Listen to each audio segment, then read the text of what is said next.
श्री राम, जय श्री राम, जय महर्षि वाल्मीकि, जय महर्षि वाल्मीकि। सम्मानीय मंच, पूजनीय संत महात्मागण, ये महर्षि वाल्मीकि मंदिर का प्रांगण और इस स्कूल के संचालक प्राचार्य महोदय श्रीमान हरि जी और प्यारे बच्चों या शिक्षक जो समाज बैठा है, सभी को मेरा सादर जय श्री राम। आप लोगों जो बच्चों ने प्रस्तुति दी वो बहुत ही सुंदर प्रस्तुति दी और ये मंच बहुत ही सुंदर मंच सजाया। और आज इस 500 वर्षों की तपस्या, 500 वर्षों का संघर्ष और 7 लाख हिंदू सनातनी वीरों के बलिदान के परिणाम स्वरूप आज ये सौभाग्यशाली दिन हमें प्राप्त हुआ है। इस 22 जनवरी की आप सबको लाखों लाख ढेरों शुभकामनाएं। माता बहनों, प्यारे बच्चों, संत समाज,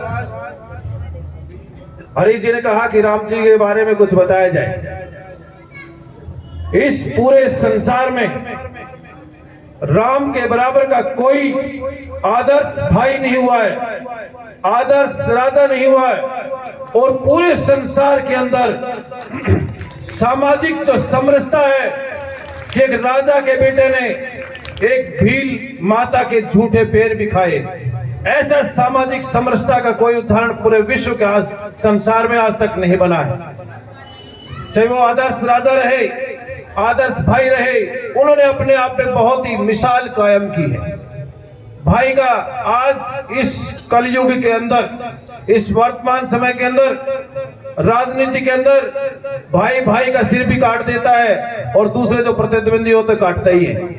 टांग खींचने के लिए तैयार रहते हैं, भाई भाई का हक मारने के लिए तैयार रहते हैं। लेकिन एक वो हमारे मर्यादा पुरुषोत्तम भगवान श्री रामचंद्र जी ने पल भर में अपने आप को, जब उनका राज्याभिषेक होना था, जब उनकी माता केके के कहने से सारा राजपाट छोड़ करके 14 वर्ष का वनवास ग्रहण कर लिया था और अपने भाई को राजा बनने के लिए तुरंत स्वीकृति दे दी थी। ऐसे मर्यादा पुरुषोत्तम श्री राम थे, ऐसे भाई थे वो।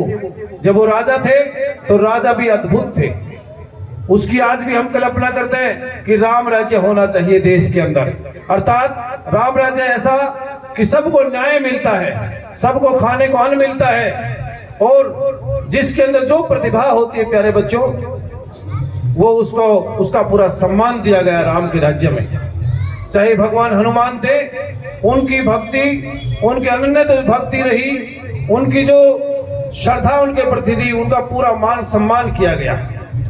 बात करते हैं कि ये जो भगवान श्री रामचंद्र जी का मंदिर 500 वर्षों में 7 लाख हिंदू सनातनी वीरों के परिणाम, बलिदान के परिणाम स्वरूप बनकर जो तैयार हुआ है, इससे आप विद्यार्थियों को क्या क्या सीख लेनी चाहिए।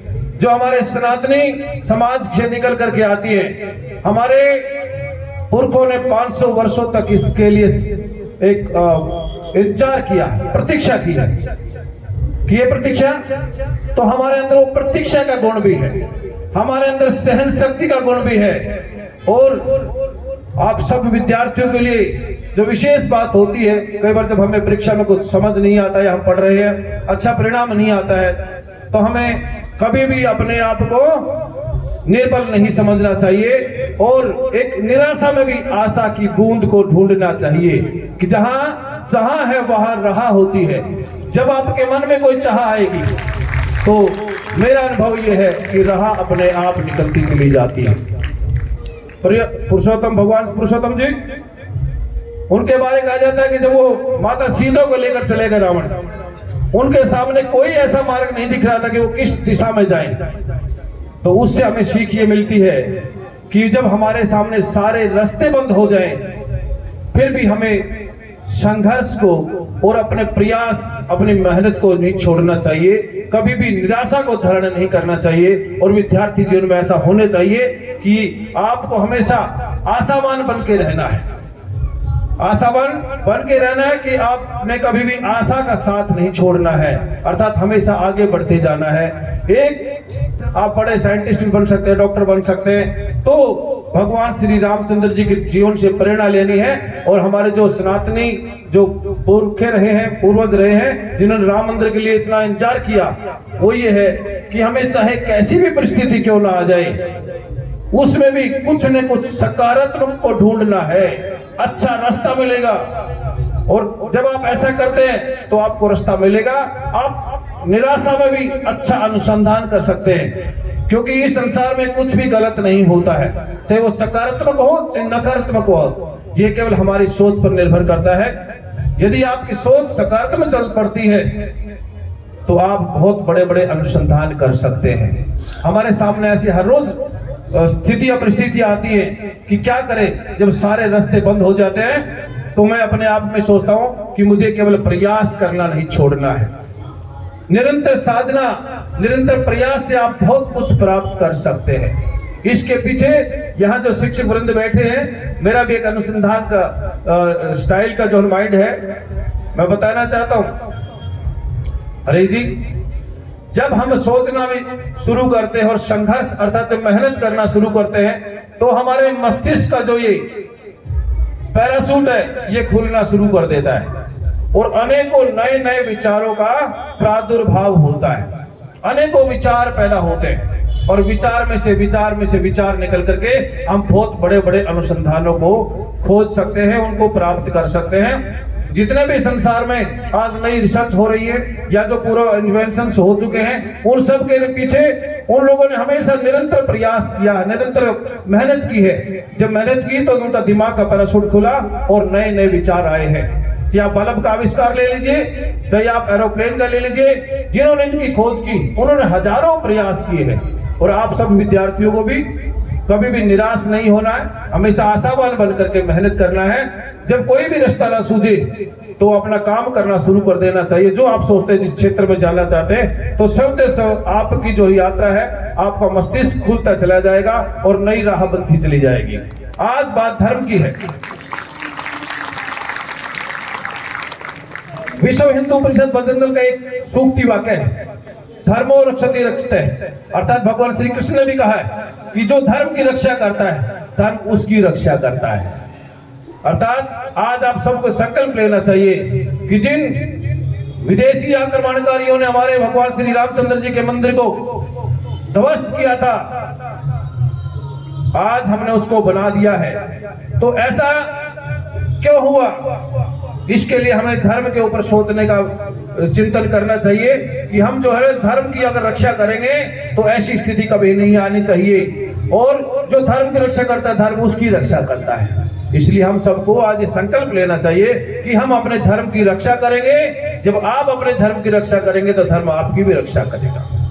दूसरी बात, अयोध्या की रामचंद्र जी के मंदिर से एक बहुत बड़ा संकल्प आपको सोचना चाहिए, चिंतन करना चाहिए कि बस सत्यमेव जयते। इस संसार में चाहे नकारात्मक शक्ति कितने भी शक्तिशाली हो जाएं, लेकिन सत्य कभी पराजित नहीं होता, ना उनसे पराजित होने की क्षमता रखता है। सत्य हमेशा सत्य रहता है। इसलिए विदेशी आक्रमणकारियों ने भगवान श्री राम के मंदिर को तोड़ा, लेकिन हमारे सनातनी वीरों के प्रयास के परिणाम स्वरूप आज भव्य राम मंदिर बनकर तैयार हो गया है। क्योंकि जब जहां मस्जिद पहले मस्जिद बनी थी, उसके फाउंडेशंस में राम का मंदिर था, वो निकल करके पुनः आ गया। ये बात दर्शाता है कि सत्यमेव जयते, अर्थात सत्य की हमेशा जीत रहती है।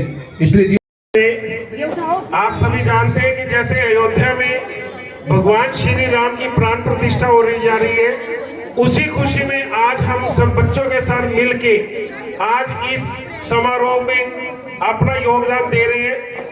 तो हमारे बीच में हमारे प्रेस रिपोर्टर वो भी यहाँ पर है, और जो यहाँ पर बजरंग दल जो कि श्री राम जी का पूरा गुणगान करते हैं, वो हमारे बीच में पहुंच चुके। तो मैं एक बार बोलूंगा कि ये जो बच्चे एक बार अपने अपनी सीट पे खड़े होकर एक बार उनका स्वागत करेंगे। श्री राम, जय श्री राम, जय श्री राम, जय श्री राम। दो अक्षर का प्यारा नाम,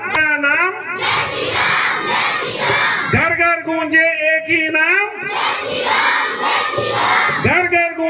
एक ही नाम।